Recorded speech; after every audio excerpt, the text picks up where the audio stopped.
Bien le bonjour et bienvenue dans cette nouvelle vidéo. Savais-tu que Nessie avait été observé cette année 15 fois?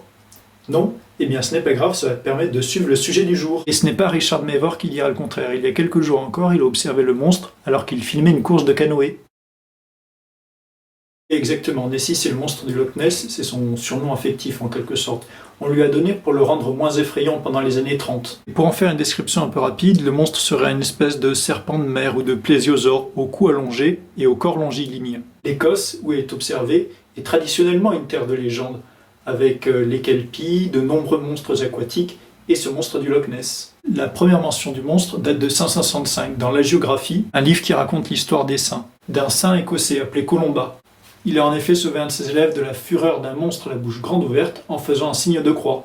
Mais pendant des siècles et même des millénaires, la légende ne reste que locale, et ce n'est qu'avec les progrès techniques des 19e et 20e siècles que l'affaire se mondialise. La première photo date de 1933, mais celle que vous connaissez tous a été publiée en 1934 dans le Daily Mail. Et son auteur, le gynécologue Robert Wilson, avoua plus tard qu'il s'agissait d'un faux, et qu'un simple jouet en plastique avait mystifié le monde entier. Plusieurs hypothèses ont été avancées pour expliquer l'existence d'un monstre dans cette région.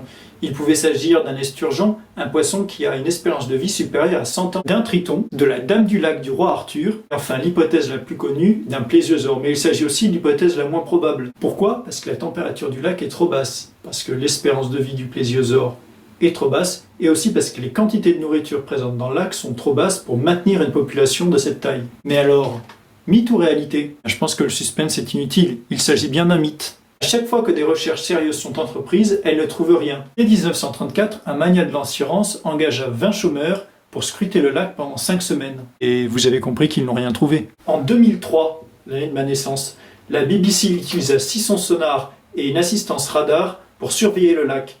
Toujours sans résultat. La dernière étude sérieuse date de 2018. Un scientifique avait prélevé dans le lac plusieurs échantillons ADN pour en identifier l'espèce. Et aucun de ces échantillons ne correspondait à un vieux reptile préhistorique inconnu. Merci d'avoir regardé la vidéo. Si elle t'a plu, n'hésite pas à t'abonner, à l'aimer et même à interagir avec moi.